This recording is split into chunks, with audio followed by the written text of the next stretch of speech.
जी जी। नमस्कार, मैं डॉक्टर राकेश पाठक। इस वक्त देश में दो अहम मुद्दे चर्चा में हैं। एक तो मुद्दा है नेता प्रतिपक्ष राहुल गांधी को 272 भूतपूर्व नौकरशाहों, भूतपूर्व जजों, भूतपूर्व सेना के अधिकारियों और भूतपूर्व राजदूतों की चिट्ठी। ये 272 लोग सवाल पूछने के अपराध में राहुल गांधी को चिट्ठी लिख रहे हैं, क्योंकि राहुल गांधी चुनाव आयोग से सवाल पूछते हैं। राहुल गांधी वोट चोरी का खुलासा कर रहे हैं, तो ये 272 नौकरशाह राहुल गांधी के भाषणों को, उनके बयानों को, उनके खुलासों को जहरीला बयान बता रहे हैं। ये लोग कौन है, उनकी मंशा क्या है, इस पर बात करना है। और दूसरा अहम मुद्दा है कांग्रेस के वरिष्ठ नेता, भूतपूर्व केंद्रीय मंत्री शशि थरूर की गतिविधियों को लेकर। वे लगातार लंबे समय से कांग्रेस और कांग्रेस की नीतियों के खिलाफ लिखते और बोलते रहे। उनकी मंशा क्या है, आखिर वे चाहते क्या है, इस पर भी बात करना बहुत जरूरी है। और ये दोनों ही ऐसे मुद्दे हैं जिन पर संदीप दीक्षित जी से बेहतर और कोई बात करने वाला शायद ही मिले। आप सब जानते हैं संदीप दीक्षित जी कांग्रेस के भूतपूर्व सांसद हैं। कांग्रेस की मुखर आवाजों में से वे बोलने में और लिखने में चूकते नहीं है। कई बार पार्टी की रीति नीति पर भी वे समीक्षात्मक टिप्पणियां करते रहे। तो आज पब्लिक इंडिया की इस खास चर्चा में हमारे खास मेहमान हैं पूर्व सांसद संदीप दीक्षित। संदीप जी, आपका बहुत बहुत स्वागत है। तो संदीप जी, जैसा कि मैं शुरुआत में आपसे कह रहा था कि 272 भूतपूर्व नौकरशाहों वगैरह ने राहुल गांधी को चिट्ठी लिखी है, इसके पीछे आपको क्या मंशा लग रही है? क्या ये सिर्फ चुनाव आयोग पर कवर फायर देने की कोशिश है, उसे बचाने की कोशिश है, या इसके पीछे सत्ता और सरकार का भी पूरा तंत्र काम कर रहा है?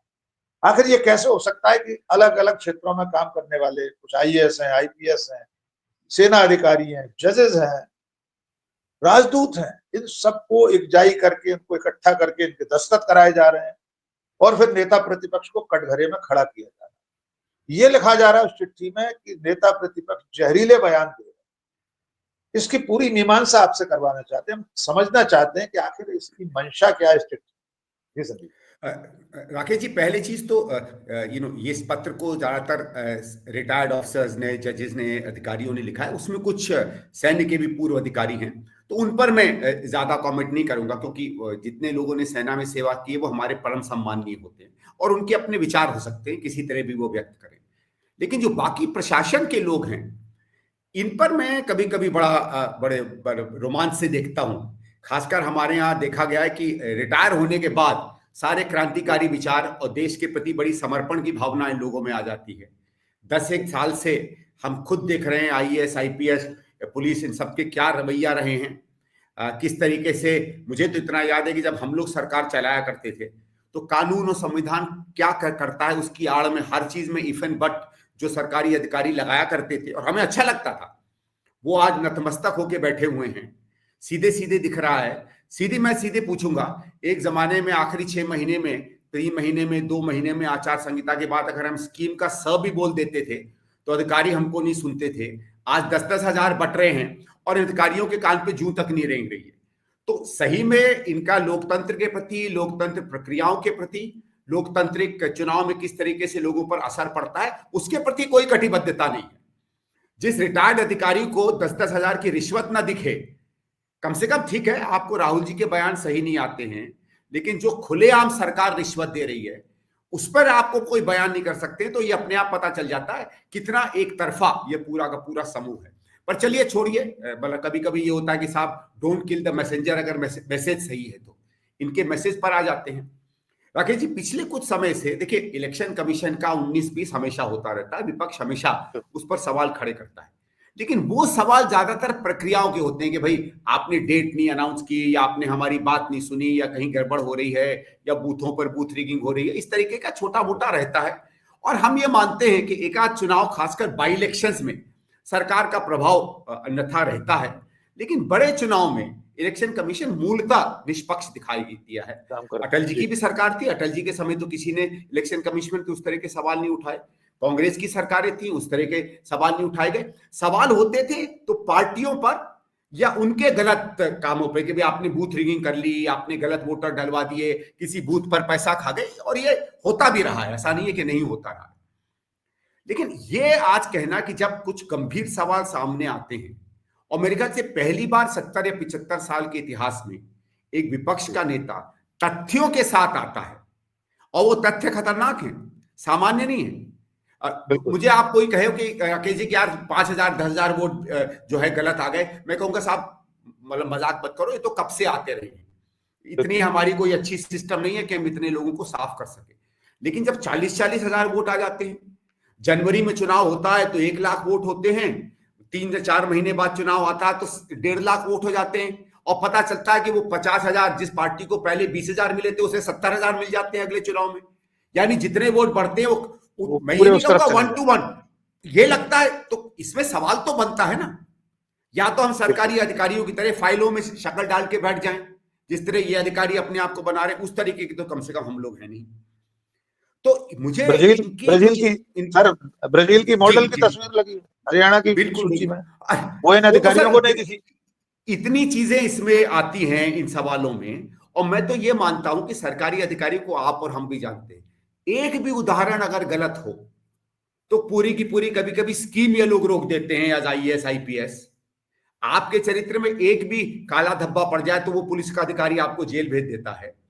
ये लोग बड़ी पिक्चर किस लिए नहीं देख पा रहे हैं, इसके पीछे आप और हम समझ सकते हैं क्या कहानी है क्या नहीं है। आज तक इन लोगों ने हम लोग, हमारे प्रधानमंत्री बांग्लादेश जाते हैं, हमारे प्रधानमंत्री और देशों में जाते हैं, पता चलता है उनके जाने के बाद किसी न किसी एक समूह को अच्छे से अच्छे वहां प्रोजेक्ट्स मिल जाते हैं, उसमें तो ये लोग विचलित नहीं होते।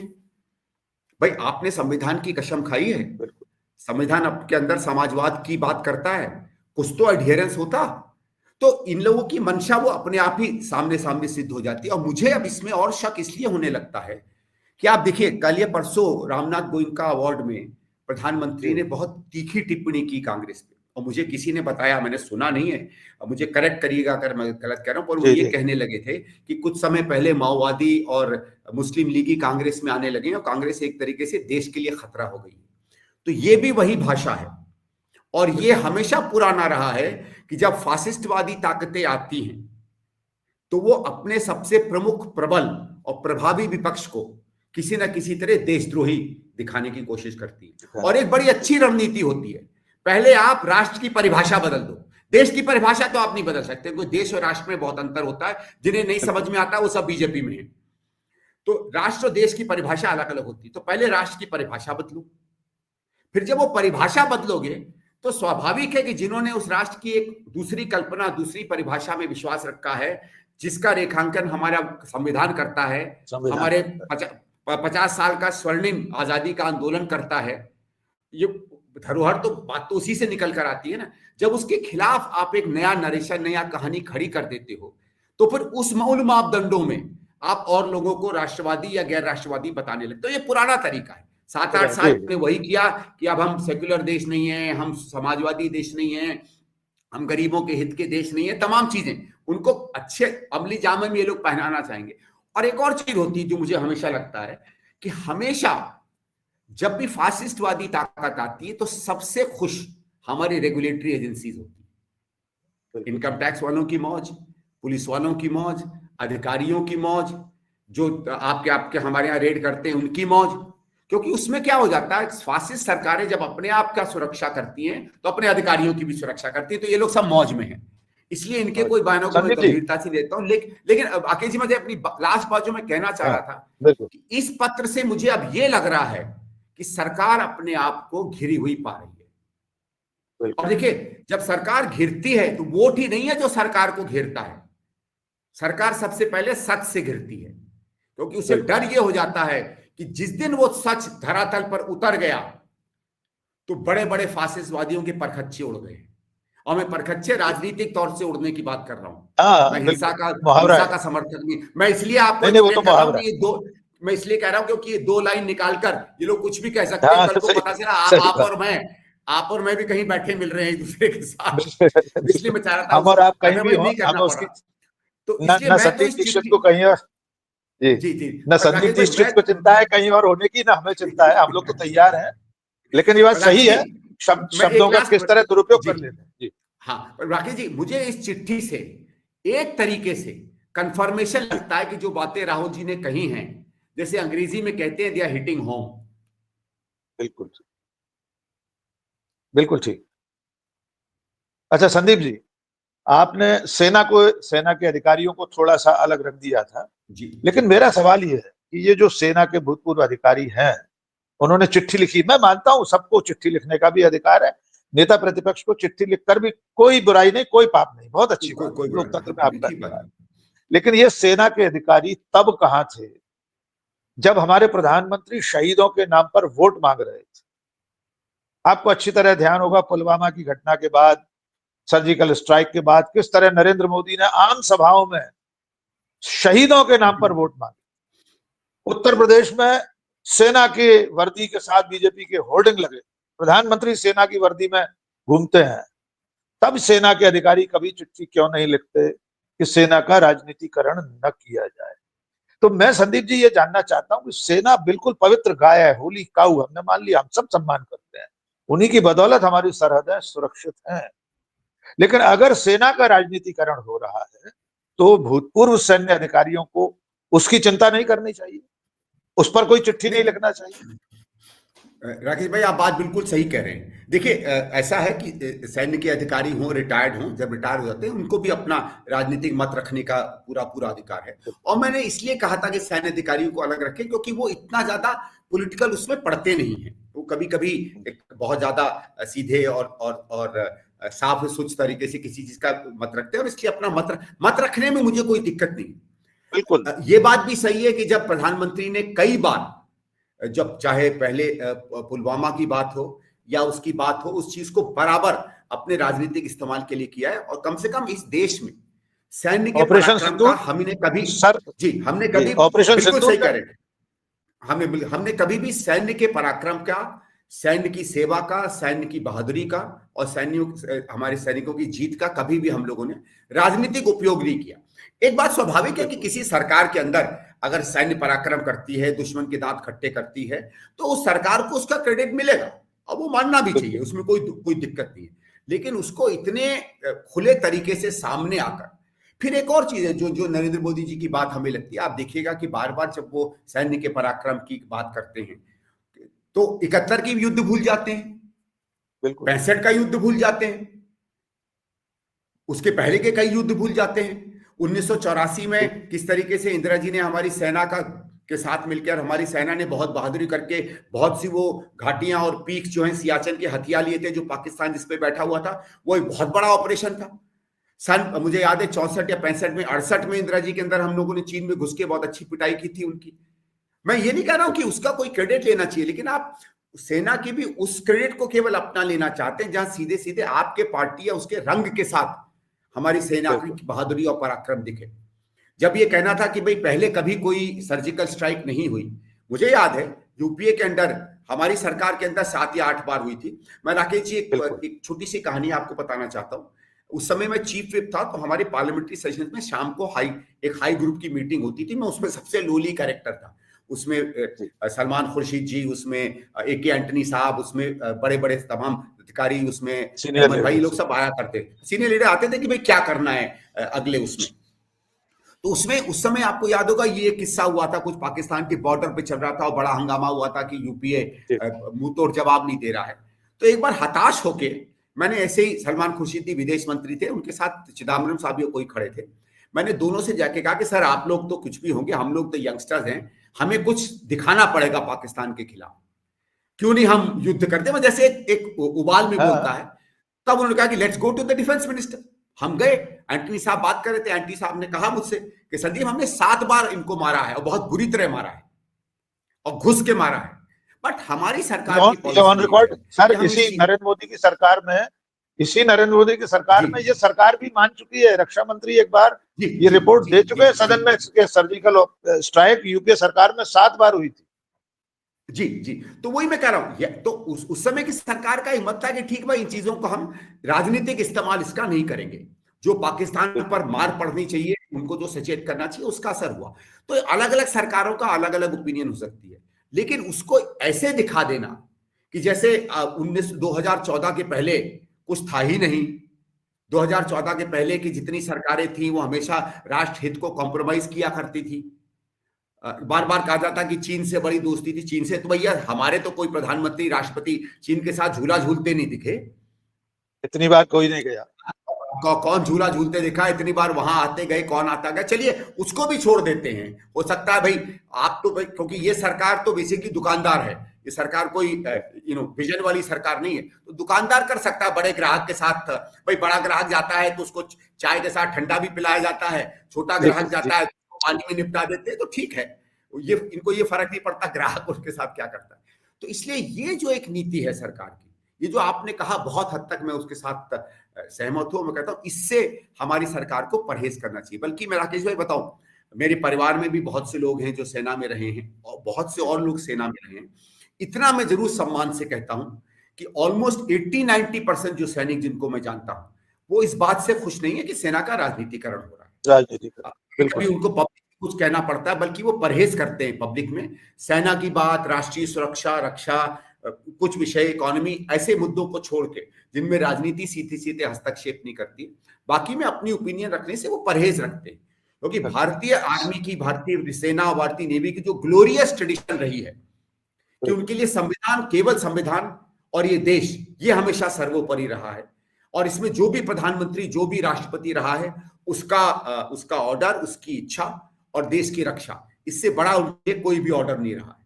और उसके लिए हम हमेशा, मेरे ख्याल से हिंदुस्तान ही नहीं दुनिया में इस सेना का हमेशा सम्मान रहा है। बिल्कुल रहा है। संदीप जी, चुनाव आयोग पर लौटे हैं। ये चिट्ठी मूलतः चुनाव आयोग की गड़बड़ियों, उसकी विफलताओं और तमाम उसकी कारगुजारियों पर पर्दा डालने की कोशिश है। चुनाव आयोग खुद को क्यों नहीं डिफेंड करता? वो शुरू में राहुल गांधी की प्रेस कॉन्फ्रेंस में मिसलीडिंग का ठप्पा लगाकर एक प्रेस नोट जारी कर देता था, अब तो वो भी नहीं कर पा रहा। इतने दस्तावेजी सबूतों के साथ राहुल गांधी अगर अपनी बात कह रहे हैं, तो क्या ये बेहतर नहीं हो कि चुनाव आयोग उन सब गड़बड़ियों को दूर करे, उन खामियों को हटाए? उसकी बजाय वो SIR उसने बाकी राज्यों में शुरू करने का आह्वान कर दिया है। प्रक्रिया शुरू हो गई है। बंगाल सबसे पहले निशाने पर है, फिर केरल और तमिलनाडु भी आएंगे, असम है, मध्य प्रदेश में भी शुरू हो चुका है। तो चुनाव आयोग की जो पूरी भूमिका है, उसका निकाल क्या है? अगर ये इसी तरह गड़बड़ होता रहा, हमारी निर्वाचन प्रणाली, हमारे मतदान का जो तौर तरीका है, अगर वही संदेह के घेरे में रहा, तो ये लोकतंत्र के लिए कितना बड़ा खतरा मान। देखिए, ये बल्कि जो इन अधिकारियों ने कहा है कि राहुल गांधी जी जो बेलिटल कर रहे हैं इलेक्शन कमीशन को, ये लोकतंत्र के लिए खतरा है। असली में जो जिस तरीके से शक और शुबह लोग उठा रहे हैं इलेक्शन कमीशन पे, वो सबसे बड़ा खतरा है। वो सबसे राकेश जी, दिल्ली, मेरे कुछ मित्र भी भोपाल से आए हुए थे 3-4 दिन के लिए काम के लिए। वो बता रहे थे, क्योंकि वो नेचुरली राजनीतिक बात करते हैं, कहते हैं दिल्ली में ऑटोज में जब भी वो राजनीतिक बात करने लगे, फौरन सामने वाले ने, और भाषा से, क्योंकि भाषा से पता चल जाता है कि वो या तो उत्तर प्रदेश या बिहार के हैं, फौरन अपने आप ऑटो वाले कहने लगे कि भाई साहब 200 का चुनाव नहीं था, ये तो धांधली हुई है। तो सामान्य जन जब ये बात करने लगा है, चाहे ऑटो में हो, चाहे बस स्टैंड पे खड़ा हो, मैं ये नहीं कहता हूं कोई कि वो बड़ा बहुत ज्यादा जानते हैं, लेकिन एक वर्ग को रिप्रेजेंट करते हैं, तो इनकी आवाजें कहां से आप दाबोगे? और ये जो शक और शुबा है, इसको सेटिस्फाई करना इलेक्शन कमीशन की जिम्मेवारी है। क्योंकि देखिए, लोकतंत्र में विश्वास क्या है? लोकतंत्र में विश्वास एक आस्था का भी प्रश्न होता है। जैसे कहते हैं ना कि you have to look cleaner than you are, मतलब आपको दिखना भी पड़ेगा। Justice not only has to be done, it has to be seen to be done, मतलब न्याय होता हुआ दिखना चाहिए, तब विश्वास होता है। और उसमें पता नहीं क्यों ये लोग परहेज कर रहे हैं। और क्या है भाई, अगर आपको सही में लगता है, आप बुला लीजिए। कितनी बार होता है कि ऑपोजिशन के साथ विपक्ष की इलेक्शन कमीशन की मीटिंग होती है, हजारों होती है, मैं भी गया हूं कितने में। हम उनकी कई बार बात मानते हैं, कई बार नहीं बात मानते हैं, कई बार वो हमारी बातें मान लेते हैं। भाई असली में इलेक्शन से तो पार्टियां जूझती है ना। इलेक्शन कमीशन ने कब इलेक्शन से जूझा है? वो तो एडमिनिस्ट्रेशन देखता है।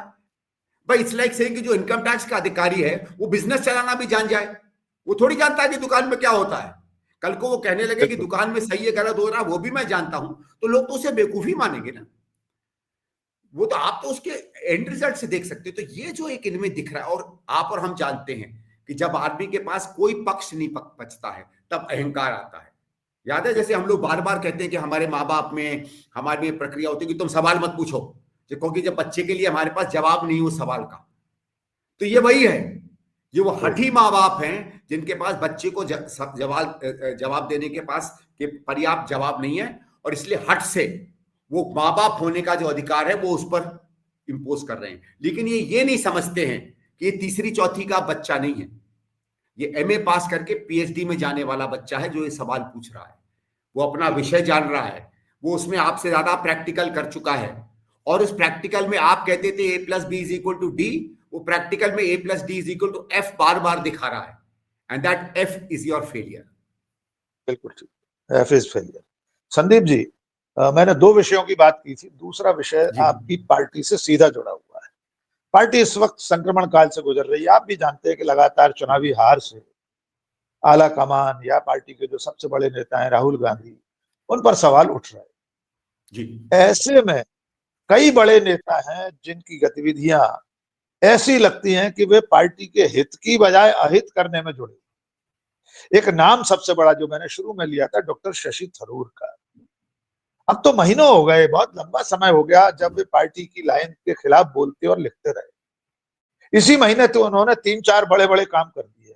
जब बिहार में एंड चुनाव चल रहा था तब उन्होंने एक आर्टिकल लिख दिया, उसमें नेहरू गांधी परिवार को वंशवाद के लिए दोषी ठहरा दिया, चलते चुनाव। फिर उन्होंने लाल कृष्ण आडवाणी के कसीदे काट दिए हैप्पी बर्थडे लिखने में, कि वे भारत के निर्माण में उनकी बड़ी भूमिका है, दिशा देने में देश को। फिर उन्होंने नरेंद्र मोदी के कार्यक्रम में, इंडियन एक्सप्रेस का जो कार्यक्रम था जिसका आप जिक्र कर रहे हैं, उसमें प्रधानमंत्री मोदी मुख्य अतिथि थे। शशि थरूर उस कार्यक्रम की इस तरह से अपने एक्स पर सोशल मीडिया पर रिपोर्टिंग कर रहे हैं जैसे नरेंद्र मोदी के वे पीआरओ है, और उसमें लिख रहे हैं कि सांस्कृतिक दृष्टि दी है, एक आर्थिक दृष्टिकोण दिया है प्रधानमंत्री ने। आखिरी लाइन में लिख रहे हैं, आई एम वेरी ग्लैड, मैं गदगद हूं इस कार्यक्रम में ऑडियंस में उपस्थित होने।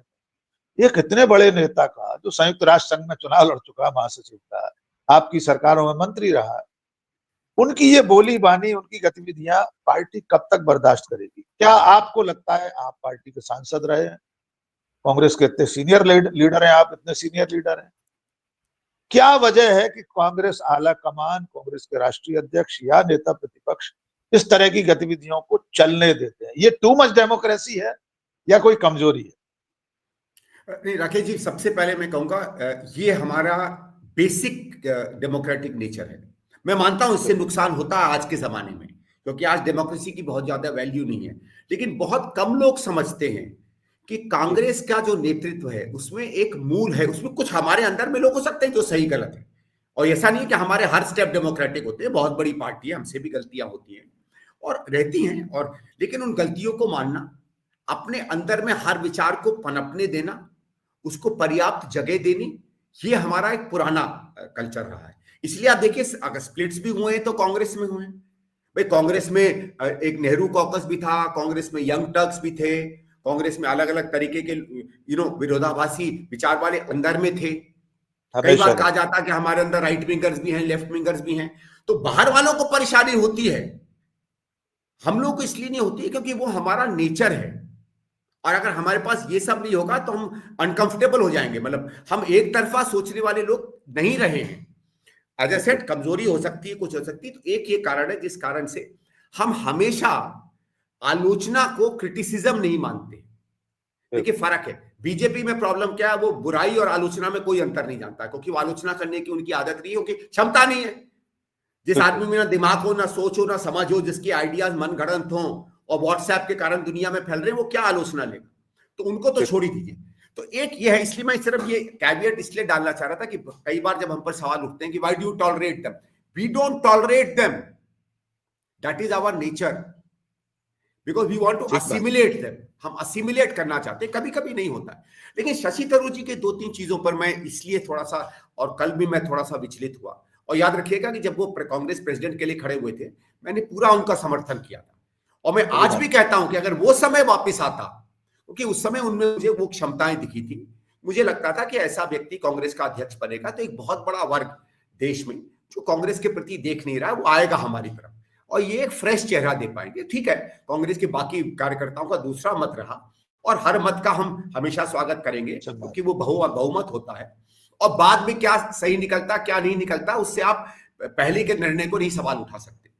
लेकिन इनके सवालों पे मैं कहता हूं, इनके सवाल ही अपने में कभी कभी लगता है कि बायस्ड इसलिए हो रहे हैं देखिए, ये कोई साधारण इंटेलेक्ट के आदमी नहीं है, आप और हम भी जानते हैं। मैं ये नहीं कह रहा हूं कि वो अटरली ब्रिलियंट है, क्योंकि इनकी मैंने इकोनॉमिक थिंकिंग सोच देखी है, इनकी और थिंकिंग देखी है, मैं बहुत ज्यादा उससे प्रभावित नहीं हूं, पर वो अलग पॉइंट है। इन्होंने वंशवाद की बात की, ठीक है। वंशवाद का मतलब यह है कि आप कोई चीज इनहेरिट करते हैं जो आपने खुद नहीं कमाई है, राइट, और उस पर आप जीते हैं या उस पर आप प्रोग्रेस पाते हैं, जिसको कहा जाता है रेंटल इनकम। तो हम, जैसे मैं भी राजनीतिक परिवार से हूं, मेरी रेंटल इनकम रही है कि मैं 2 बार सांसद बन सका, आज कांग्रेस का नेता हूं, आपके सामने बैठा हूं। शायद मैं शीला जी का बेटा ना होता तो शायद ये मौका नहीं मिलता, और शायद मैं इस मंच पे नहीं होता या एक्स एमपी नहीं होता, मानता हूं। पर यह भी आपको मानना पड़ेगा कि कांग्रेस मूलतः एक समाजवादी विचारधारा की पार्टी है। तो अगर आप कांग्रेस में विचार करते हैं, तो फिर अगर वंशवाद का, फैमिली का पॉलिटिकल हेरिटेज सही चीज नहीं है, तो इकोनॉमिक हेरिटेज भी नहीं होना चाहिए। बिल्कुल। फिर मेरे पिता की संपत्ति भी मेरे पास नहीं आनी चाहिए, फिर मेरे पिता की जमीनें भी मेरे पास नहीं आनी चाहिए, फिर मेरे पिता का घर भी मेरे पास नहीं आना चाहिए। वो सार्वजनिक संपत्ति होके सबके लिए खुला होना चाहिए, उस पर तो कभी सवाल नहीं करते। क्यों? क्योंकि वो उन वेस्टेड इंटरेस्ट को हर्ट करता है जिनके कंधों पर चढ़ के इनकी अंग्रेजियत चलती है। संदीप जी, जरा सा एक चीज जोड़ देना चाहता हूँ। संदीप, एक चीज जोड़ देना। देखिए, शशि थरूर जी ने जो आर्टिकल लिखा, उसमें उन्हें कांग्रेस का वंशवाद दिखा, समाजवादी पार्टी का दिखा, राजद का दिखा, दक्षिण की पार्टियों का दिखा। वे नरेंद्र मोदी की सरकार की तरफ देखना भूल गए। नरेंद्र मोदी के अपने मंत्रिमंडल में कितने वंशवादी सुपुत्र और सुपुत्रियां हैं? लोकसभा में कितने हैं? राकेश जी, हमारे यहाँ के भी बहुत वंशवादी वहां पहुंचे हुए हैं। वहां पहुंचे हुए हैं। हमारे ग्वालियर के महाराज ज्योतिरादित्य सिंधिया, कितने सारे लोग हैं, कितने। और राज्यों में, मध्य प्रदेश की सरकार में, मोहन यादव की सरकार में कितने ऐसे लोग हैं जो अपने परिवारों की विरासत के चलते राजनीति में मंत्री और विधायक बने हुए। बस मैं इतना जोड़ना चाह रहा था आपसे, सीधे शशि थरूर के रुख पर बात। उसमें तो माहिर आ, तो मैं तो ये कह रहा था कि इसलिए अगर कोई माने कि ये इंटेलेक्चुअली अटैक कर रहे हैं वंशवाद को, तो ये नहीं कर रहे हैं, ये सेलेक्टिवली कर रहे हैं, which is I think for a man, उनकी इंटेलिजेंस के आदमी के लिए चीटिंग माना जाता है। फिर एक और बात कर लीजिए, जैसे इन्होंने कल आर्थिक नीति की तारीफ की और कहा सांस्कृतिक, ठीक है भाई, आपको लगता है उनकी अच्छी है, बहुत अच्छा, बोलिए। लेकिन देखिए साहब, हम राजनीति में क्यों आते हैं राकेश भाई? राजनीति में हम इसलिए आते हैं क्योंकि हमको लगता है कि हम राजनीति के माध्यम से देश या समाज की सेवा करेंगे। सेवा तो बहुत जगहों से होती है, जर्नलिस्ट भी करते हैं, एक सफाई कर्मचारी भी करता है, पानी बांटने वाला भिश्ती भी करता है, सैनिक भी करता है, हर व्यक्ति करता है। ये कोई नहीं है कि आप कोई एमपी एमएलए हो गए या कोई एक कंपीटिंग पेट्रियोटिज्म है कि कोई ज्यादा करता है सेवा। लेकिन जब आप आते हैं और जब आप एक पार्टी को चुनते हैं, तो आपके अंदर यह होना चाहिए कि पार्टी की जो विचारधारा है वही देश के हित में सबसे अच्छी विचारधारा है। वो एक प्रिंसिपल चीज होनी चाहिए पार्टी चुनने के लिए। खासकर कम से कम अगर आप अपने आप को इंटेलिजेंट मानते हैं, यूएन का मानते हैं, आप कहते हैं कि सच के और सच्ची सोच के साथ आप खड़े हैं, तो जो प्रधानमंत्री कांग्रेस की मूल सोच, उसकी सामाजिक सोच के बिल्कुल दक्षिण में खड़ा है, उसकी आर्थिक सोच के बिल्कुल विपरीत खड़ा है, और इतने तेजी से विपरीत खड़ा है कि उसको हम लोग कई बार विष की कैटेगरी में, मतलब पॉइजनस ऑलमोस्ट मान लेते हैं। मैं उस शब्द को एक लिमिटेड चीज में कॉन्टेक्स्ट करना चाह रहा हूं। तो फिर मेरा यह कि फिर आपके कांग्रेस में जगह कहां है? अगर आप कांग्रेस के विचारों को गलत मानते हैं, हमारी नीतियों को गलत मानते हैं, तो कांग्रेस में क्या कर रहे हैं? राजनीति में रहिए, आपको लगता है राजनीति में, और कि आपको यह लगता है कि नरेंद्र मोदी की आर्थिक नीति, उसकी सांस्कृतिक नीति कांग्रेस की आर्थिक सोच और सामाजिक सोच से इस देश का बेहतर सेवा करेगी, तो फिर आपको उस सोच के साथ खड़ा होना चाहिए अगर आप इंटेलेक्चुअली ऑनेस्ट हैं। बिल्कुल, मेरा इन पे यह सवाल था। लेकिन संदीप भाई, लेकिन सर, मेरा सीधा सवाल ये है कि इतना सब है, आपने कल भी बोला, हमने सुना, मैं तो साफ साफ आपसे पूछ रहा हूं, फिर ये पार्टी के भीतर अनुशासनहीनता क्यों नहीं माना जाता? पार्टी कोई एक्शन क्यों नहीं ले रही? क्या पार्टी इस बात से बच रही है कि अगर पार्टी उन्हें निकालेगी तो वे शहीद का दर्जा लेकर चले जाएंगे बीजेपी में? इसकी बजाय संदीप दीक्षित जी, राहुल गांधी, मल्लिकार्जुन खड़गे इंतजार कर रहे हैं कि शशि थरूर खुद ब खुद चले जाए। कहीं ये रणनीति तो नहीं है? नहीं, मैं तो कोई इतना बड़ा नहीं कि मैं कोई इंतजार करूं राकेश जी। नहीं, कांग्रेस की बात कर रहा हूं। क्या कर रहे हैं क्या नहीं कर रहे मैं नहीं जानता, लेकिन मुझे ये लगता है कि ये जो पिछले कुछ समय में इनके विचार सामने आए हैं, इसमें उनसे सवाल तो पूछना चाहिए या उनसे कहना चाहिए कि वो इस स्तर पर अपने आप को क्लैरिफाई करें। मेरे हिसाब से आर्थिक रूप से वो कभी कांग्रेसी नहीं थे।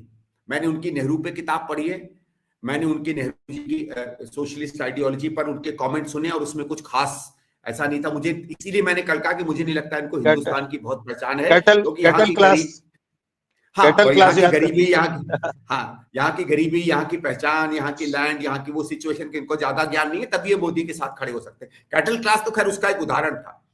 पर हाँ अब जी। मुझे लगता है सबसे पहले कांग्रेस को इनसे क्लैरिफाई कर लेना चाहिए कि आप ये क्यों बोल रहे हैं। क्या सही में जब आप नीतिगत स्तर पर बोलने लगते हैं तो मुझे लगता है व्यक्तिगत हमले से भी ये बड़ा हमला होता है। व्यक्ति आते हैं जाते हैं, नेताओं में हो सकता है भाई, हो सकता है इनको अपनी ड्यू पुष्प जगह नहीं मिल रही है। बहुत से लोग कांग्रेस में कहते हैं कि हम लोगों को शशि थरूर जी का ज्यादा इस्तेमाल करना चाहिए, उस बात पे मैं भी विश्वास करता हूं। हो सकता है कांग्रेस के बड़े नेता मेरी इन बातों को ना पसंद करें, मेरी कई बातों को नहीं पसंद करते, मुझे लगता है उनका हमें ज्यादा इस्तेमाल करना चाहिए, तो वो अलग बात है। जो भी पार्टी के एसेट्स हैं, आर्टिकुलेट एसेट्स हैं, हमें यूज करना चाहिए। लेकिन जब इन चीजों पे आ जाती, आज अगर मैं कोई मुझसे कहे कि लेट्स यूज हिम, तो अब मैं इसलिए एक कदम पीछे रख लूंगा कि मैं किस तरह इस्तेमाल करूं उनका।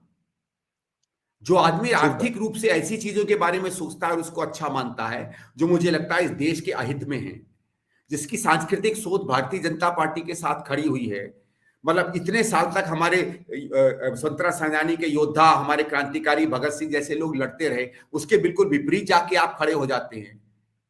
जिस विचारधारा के साथ जोर से लड़कर नेताजी ने अपनी जान दी, उसके खिलाफ आप जाके खड़े हो जाते हैं। नेताजी तो सेक्युलरिज्म और समाजवाद के बहुत बड़े उदाहरण थे, उसके दूसरी तरफ आप जाके खड़े हो जाते हैं। एक हाथ से आप गांधी जी का नाम लेते हैं, दूसरी तरफ से आप अडानी अंबानी की अर्थनीति के बारे में खड़े रहते हैं। तो फिर ये सवाल उनसे पूछने चाहिए। मेरे ख्याल से अब ये समय आ गया है, क्योंकि अगर राहुल जी बार बार कहते हैं, हमारी पार्टी कहती है कि विचारधारा की लड़ाई है, तो अब विचारधारा में इनसे सवाल पूछना चाहिए। वो ठीक है, केरला में कौन आए कौन नहीं आए, वो अगर लड़ाई रहती तो मुझे कोई दिक्कत नहीं है। हमारे यहाँ बहुत रहा है, हमारे यहाँ मुख्यमंत्रियों की भी कुर्सी के नीचे आरी से काटते रहते हैं। कांग्रेस की कमजोरी है, आप भी जानते हैं, हम भी जानते हैं, और कांग्रेसी एक दूसरे पे ज्यादा बंदूक चलाते हैं, विपक्ष पे कम। वहां तक रहता मैं मानता कि आप कांग्रेसी हो, यह हमारी एक छोटी सी कमजोरी है। लेकिन ये विचारधारा अगर ये विचारधारा की लड़ाई है, तो फिर इनसे पूछना पड़ेगा कि फिर अपनी विचारधारा को स्पष्ट करिए। आपको प्रधानमंत्री की तारीफ करनी है, कुछ चीजें हर कोई अच्छी चीजें करता है, ये थोड़ी है कि हर आदमी ने बुरी चीजें की। हम तो बैलेंस में देखते हैं ना। बैलेंस में अगर हमको 80 और 20 लग जाता है कि 80 में इनकी ऐसी चीजें हैं जो बहुत खतरनाक है, तो फिर विपक्ष का काम उन 80 पर ध्यान रखना होता है, उन 20 पर नहीं। उन 20 पे तो पूरी सरकार और पूरी बीजेपी और पूरा संघ लगाई हुआ है। सही बात। 100 इनिंग्स में मैंने एक बार सैकड़ा किया, तो मैं तो वो एक इनिंग के सैकड़े को ट्वीट करूंगा ना। 99 पे जो मैं 0 बोल रहा हूं, वो तो कोच को और सेलेक्टर को देखना पड़ेगा ना, देखना। और अगर कोच और सेलेक्टर जो हमारी पब्लिक है और जो कमेंटेटर है वो गड़बड़ी करने लगे, तो फिर दिक्कत होगी पार्टी। संदीप जी, आखिरी सवाल की तरफ चल रहे हैं हम। शशि थरूर अभी 2 दिन पहले SIR पर जो आलाकमान ने बैठक बुलाई थी कि राज्यों में, जिन 12 राज्यों में होने वाला है मतदाता पुनरीक्षण, उसमें भी शशि थरूर नहीं पहुंचे।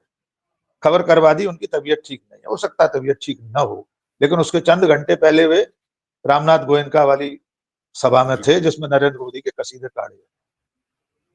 मैं आपसे ये जानना चाहता हूं, एक कांग्रेसमैन, एक सच्चे कांग्रेस के कार्यकर्ता के नाते, आप किस सीमा तक शशि थरूर, या वैसे बहुत सारे लोग, ये एक प्रतीक ले लेते हैं शशि थरूर को हम, कांग्रेस पार्टी में बहुत सारे लोग हैं ऐसे, और ये हम नहीं कह रहे, ये संदीप दीक्षित जी नहीं कह रहे, खुद राहुल गांधी कहते रहे।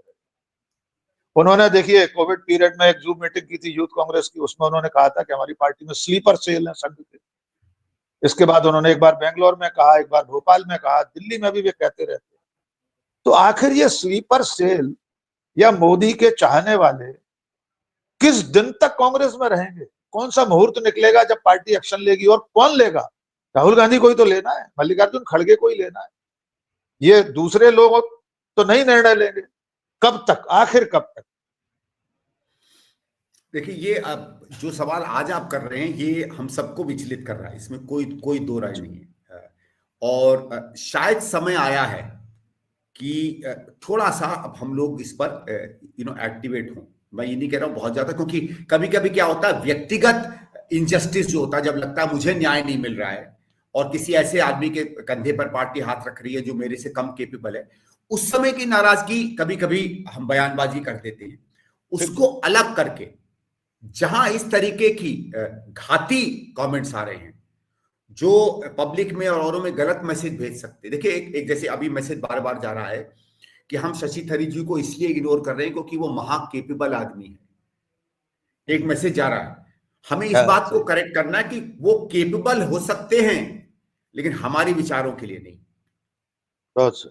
वॉशिंगटन कंसेंसस या न्यूलिबरल इकोनॉमिक्स को बढ़ाना हो और दुनिया में लूट का व्यापार को सशक्तिकरण करना हो तो शशि थरूर ठीक है, लेकिन अगर समता के साथ, समाजवादी विचारधारा के साथ, प्रो पुअर और देश के साधन संसाधन इसके लोगों के लिए उनका दोहन होना चाहिए, ये जो ब्रॉड 3-4 विचार हैं जिस पे कांग्रेस खड़ी रहती है, इसकी अर्थनीति के साथ खड़े होना है तो फिर ये दूसरे स्टाइल के। अगर हमारा देश उस हर व्यक्ति के लिए है जिसने यहाँ जन्म लिया है और जो इस देश में रहता है, इसके लिए काम करता है और उसमें विश्वास रखता है, या उनके लिए जो किसी एक धर्म से संबंधित होते हैं, जो इनकी सांस्कृतिक सोच है, अगर उस तरफ आप खड़े हैं तो फिर अब समय आ गया है कि वैचारिक दीवार ही नहीं है, अब राजनीतिक दीवार भी बनानी पड़ेगी। बिल्कुल। तो आपको लगता है इनको चले जाना चाहिए? मैं कहता हूं, जाना चाहे तो मैं ये कहता हूं कि पार्टी को इन लोगों से अब बुलाकर बात करनी चाहिए और या तो वो सेल्फ करेक्ट करें या फिर हम सेल्फ करेक्ट करें। ठीक बात। आखिरी सवाल सर, करेक्ट योरसेल्फ और विल करेक्ट यू। बिल्कुल, बहुत सही बात। आखिरी सवाल, ये खबर आई है कि दिसंबर के पहले हफ्ते में राहुल गांधी या कांग्रेस पार्टी, आपकी पार्टी, एसआईआर पर कोई बड़ा आंदोलन, कोई बड़ी सभा दिल्ली में करने जा रहे हैं जी। आपको क्या लगता है कि ये वोट चोरी का मुद्दा सचमुच में अपील नहीं किया बिहार के चुनाव में? और क्या कांग्रेस पार्टी, राहुल गांधी इसको कितना लंबे समय तक चलाना चाहती है?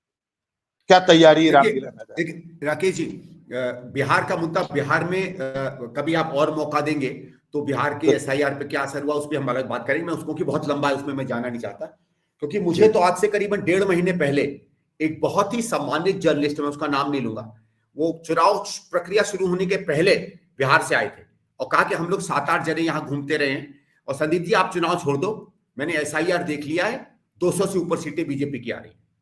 ये सितंबर में मुझसे बोला गया था, तो तब से मुझे इस पर शक था, पर उस पर हम नहीं जाते। देखिए चुनाव पे इसका कैसा असर होगा? जिसके वोट कट गए, माना जा रहा है कि वो बीजेपी का वोटर नहीं है, तो वो तो वोट ही नहीं दे सकता, उसका वोट सुनिश्चित हो गया जो मूलतः बीजेपी का वोटर है, क्योंकि ये सबके थोड़ी वोट काटते हैं। एसआईआर में ये नहीं है कि हर कांग्रेसी का वोट कट गया या हर बीजेपी वाले का वोट बढ़ गया। ऑन अ ब्रॉड एवरेज 60-70% उस तरह को कि आपने समुदाय के नाम से, अपने इलाके के नाम से, आपने और चिन्हों के काम से, आपको याद है प्रधानमंत्री एक बार कहा करते थे कि हमें कपड़ों से और चीजों से कई चीजों का पता चल जाता है, तो वो तो सबको पता चल जाता है। तो अब तो वोटर लिस्ट में ही ज्यादा, जैसे आपको याद है कि अमेरिका में सिस्टम होता है registered Republican and registered Democrats, तो एक तरीके से रजिस्टर्ड भाजपाइयों के वोट बढ़ गए और रजिस्टर्ड ऑपोजिशन के वोट कट गए, उस भाषा में अगर हम इस्तेमाल करें तो अगर ये वोटर लिस्टें बन जाएंगी तो इन वोटर लिस्टों पे अगर आप सर्वे भी करेंगे तो सर्वे वही आएगा जो ये वोट डालने जाएंगे। भाई मेरे घर सर्वे करने हैं तो उसे तो अगर घर में करता है तो 100% कांग्रेस मिलेगी, वही सर्वे अमित शाह जी के घर में करता है तो 100% बीजेपी मिलेगी। और अगर मेरे घर वाले ही सिर्फ रहते हैं वोटर लिस्ट में तो हमारे तो 542 सीटें आएंगी, हो सकता है 600 आ जाए इस 540 में। सही है। इसका असर तो है, लेकिन इसका राजनीतिक असर इसलिए नहीं हो सकता है क्योंकि आपने उन्हीं को एनेबल किया है जो आपके हैं। बिल्कुल, ये जो एनेबलिंग मैकेनिज्म, ये जो रामलीला मैदान की जो तैयारी है बड़े आंदोलन की, उसकी आगे की कोई रूपरेखा बताना चाहेंगे? सर, मुझे ये लगता है कि राकेश भाई, मुझे मालूम नहीं उसकी क्या प्रिपरेशन है, मैं उस मामले में कांग्रेस की नीति वाले लोगों से दूर हूं, उतना पास नहीं हूं मैं, लेकिन मुझे ये लगता है कि हमको जो नरेशन पब्लिक में बनाना पड़ेगा कि एसआईआर का उनकी जिंदगी पे क्या असर पड़ रहा है। अगर सरकार बिना काम किए, अगर सरकार सिर्फ पैसा लुटाकर, अगर सरकार बिना गंभीर हुए चुनाव जीतती रहेगी तो एक दिन आएगा जब आपकी उसको जरूरत नहीं पड़ेगी। अच्छा, आपको बहुत गंभीर करना पड़ेगा, बहुत गंभीर। अगर उसने आपको, आपका विवेक खत्म कर दी और अमेजॉन और फ्लिपकार्ट जैसे लोग हो जाएंगे जो सामान खरीदते रहते हैं, कभी जरूरत का कभी जरूरत का, और महीने के अंत में पता चलता है कि बटुआ खाली हो गया। और राजनीतिक रूप में जब बटुआ खाली हो जाएगा ना, तो वो फिर वो एक प्रोडक्ट का अपनी जिंदगी नीलाम कर देंगे। उस कंडीशन की लोकतंत्र तरफ पर हम जा खतरा। रहे हैं, और ये पुराना रहा है। जो मतलब एक तरीके से माने कि जब आपने सिटीजन को वोटर भी नहीं ग्राहक बना दिया, तो इकोनॉमिक फ्रंट में तो ठीक है, राजनीतिक पटल पे अगर इंसान नागरिक ग्राहक बन जाए तो फिर ही देश चला सकता है।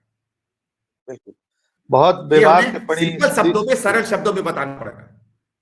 बिल्कुल सही बात है। बहुत बेबाक टिप्पणियां जिसके लिए संदीप दीक्षित जी जाने जाते हैं, आज भी उन्होंने बिना किसी लाग लपेट के तमाम मुद्दों पर अपनी राय जाहिर की है। उनका कुल मिलाकर सोचना यह है कि जिन नौकरशाहों ने, जिन पूर्व सेना अधिकारियों, जजों, राजदूतों ने चिट्ठी लिखी है राहुल गांधी को, दरअसल में वो चुनाव आयोग को बचाने की कोशिश है, और इसके पीछे सीधी सीधी मंशा सरकार की। दूसरा अहम सवाल जो इस वक्त राजनीति में सरगर्म है, शशि थरूर या उन जैसे लोगों का जो कांग्रेस की रीति नीति से अलग चल रहे हैं। संदीप दीक्षित का मानना यह है कि उनसे इस बार सीधे सीधे जवाब तलब होना चाहिए। कांग्रेस आला कमान, कांग्रेस पार्टी कब ये सब करेगी कोई नहीं जानता। लेकिन आज की इस चर्चा में शामिल होने के लिए संदीप जी आपको बहुत बहुत शुक्रिया। आप सब दर्शकों से अनुरोध है कि पब्लिक इंडिया की इस चर्चा में आपको क्या बेहतर लगा, कमेंट सेक्शन में जरूर बताइए। बहुत बहुत शुक्रिया संदीप जी। थैंक यू राकेश जी, बहुत अच्छा।